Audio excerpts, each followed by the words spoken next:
Coming up, the Million Hearts Initiative aims to save 1 million lives from heart attack or stroke in the next 5 years. The ACC and the Society of Thoracic Surgeons have teamed up to develop the TVT registry. Later, we'll chat with the Naval Medical Center Cardiology Medical Director Michael Ferguson. Stay with us.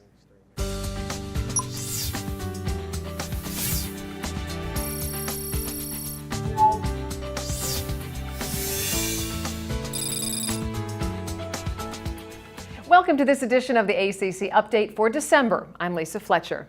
Through a focus on the ABCs of aspirin use, blood pressure control, cholesterol management, and smoking cessation, the Million Hearts Initiative aims to reduce cardiovascular disease and improve heart health in the U.S., with the ultimate goal of preventing 1 million heart attacks and strokes over the next 5 years.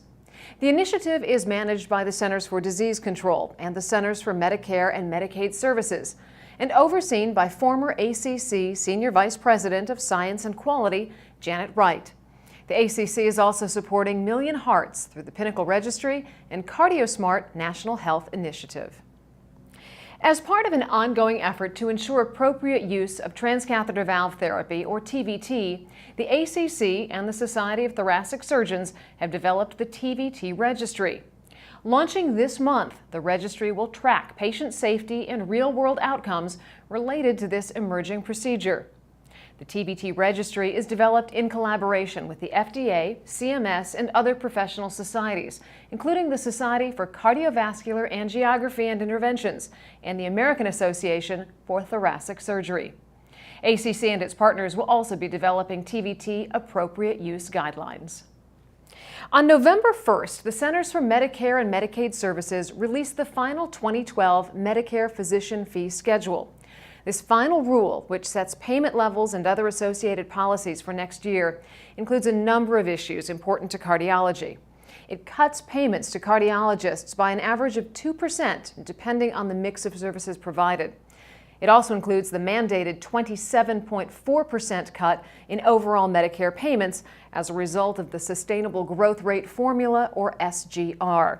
Barring congressional action, the cuts will take effect on January 1st. Other adjustments include a 29% payment reduction for the replacement of pulse generators on pacemakers and ICDs, and a 25% reduction for the professional component of advanced imaging services provided by the same physician on the same day. CMS had proposed slashing imaging payments by 50%, but changed its mind as a result of ACC's advocacy efforts. After a short break, we'll be joined by Captain Michael Ferguson, the newly appointed Navy representative on the BOG. Stay with us. Get perspectives on key cardiology news. Obtain practical insights into complex clinical data. Translate science into practice. Get CardioSource World News. The official news tabloid of the American College of Cardiology launches this January. The ACC's Board of Governors includes representatives from the Army, Navy, and Air Force, as well as the VA and Public Health, each of whom serve a 3-year term.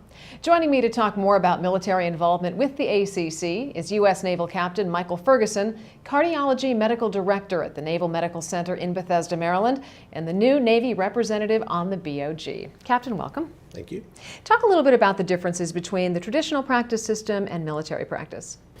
Well, I've had the opportunity to work in various settings during my career. I've worked in civilian hospitals. I did part of my training in civilian hospitals, and I've spent over 23 years in the military. So I've seen it from both perspectives. And I think perhaps the nicest thing about the military system is really our sense of cooperation that we have within our departments. We work together very closely with specialists from different departments, as well as our primary care doctors. We really have sort of a team approach to managing patients. And of course, we deal with both active duty and retired populations. So we see a lot of younger patients, wounded warriors, in addition to older individuals who have done a career in the military and retired. So we do see a broad spectrum of disease. But really, we have an integrated center. We've integrated our departments of cardiology, vascular surgery, CT surgery, interventional radiology, and neuroradiology.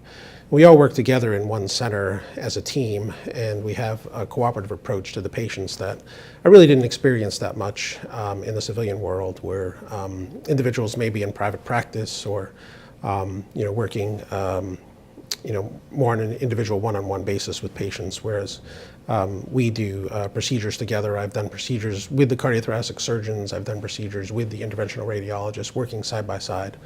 And it's a really nice environment. Everybody brings something different to the table, and you get to touch on everybody's expertise. So it sounds like you've got a lot of collaboration going on. What are some of the biggest challenges you face? The biggest challenge, perhaps, is trying to balance our military role with our patient practice role. In addition to taking care of patients, we also have military duties that include deploying, traveling to various parts of the world, oftentimes in remote locations, dealing with critically ill patients in a forward operating center. And that offers considerable challenges. And it's a very different environment than what you're dealing with on a regular basis, particularly if you're in a civilian hospital, dealing with different disease processes and different types of patients. So that can be a challenge. I know you touched on it briefly. You said, you have this wide spectrum of patients, from wounded warriors to active duty to older retired vets, but Sure. Are there other differences in the patients that you're seeing? Well, we tend to see a younger population, as you might expect. And we're a referral center, so we get patients from all over the world. So we do see some unusual types of illnesses that you might not see in a community setting.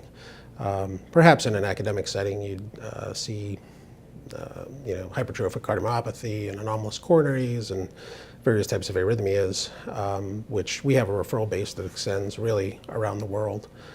So we tend to see a lot of unique types of diseases that you might not see just in a general practice. So let's talk about you for a second. Talk about your role on the BOG. Well, I really see, I'm new to the BOG, but I really see my role as being a liaison between the Navy and the ACC. And, I'd like to represent all of the Navy cardiology and my colleagues for the ACC. And I'd also like to, work with the ACC and see, how we can have a cooperative agreement, with the Navy cardiologists and the ACC in general. What opportunities can the ACC offer to members of the cardiac care team that serve in the military? Well, the ACC is a fantastic organization, and they have tremendous resources. We already take advantage of a lot of their educational programs, their advocacy. We certainly, appreciate their scientific endeavors and, their scientific sessions and the ACC conference. I think there'd be opportunities for research potentially and teaching. We have several teaching hospitals where we teach cardiology fellows and residents, and the ACC has a lot of resources that we could potentially utilize to help educate our fellows and our house staff. Captain Michael Ferguson, thanks for taking the time to come down and be with us today. Oh, thank you. Appreciate it very much. That's all for this month's ACC Update. Join us again next month and keep watching CardioSource for all the latest news from your college. I'm Lisa Fletcher. Thanks for watching.